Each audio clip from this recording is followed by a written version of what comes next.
Hello साथीहरू, आज चाहिँ म यहाँ घिउ बनाउन लागिरहेको छु र यो घिउ निकालेर उब्रेको मोहीबाट कसरी पनिर बनाउँछु त्यो पनि देखाउन लागिरहेको छु। पुरा भिडियो हेरेर साथ दिनुहोला।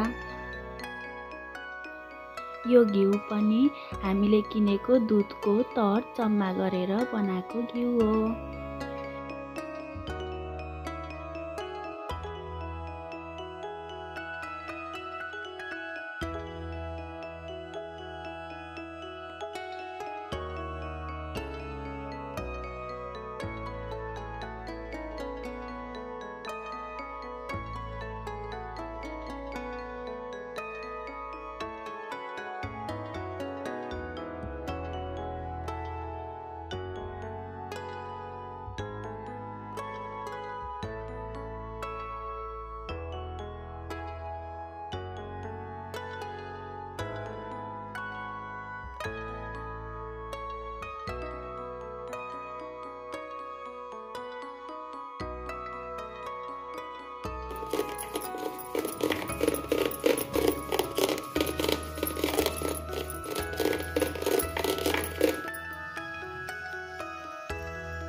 यहाँ चाहिँ अब घिउ बनिसक्यो।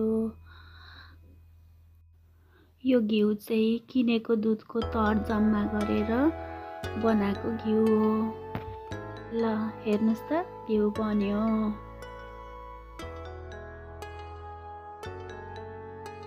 अब यो उब्रेको मोही किन फाल्ने, योबाट पनि पनिर बन्छ, त्यो पनि एकदम मिठो। अब यसलाई ग्यासमा बसाएर एउटा कागती निचोर्नु पर्छ अनि उम्लिन दिनुपर्छ।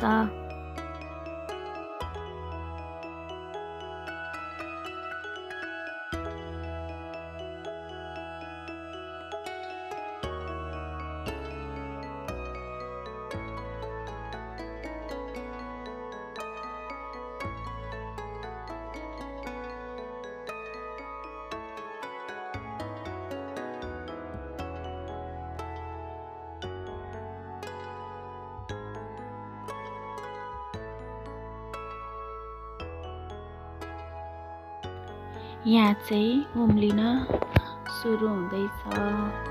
अब एकछिन उम्लिन दिनुपर्छ अनि त्यसपछि ग्यासलाई अफ गरिदिनुपर्छ।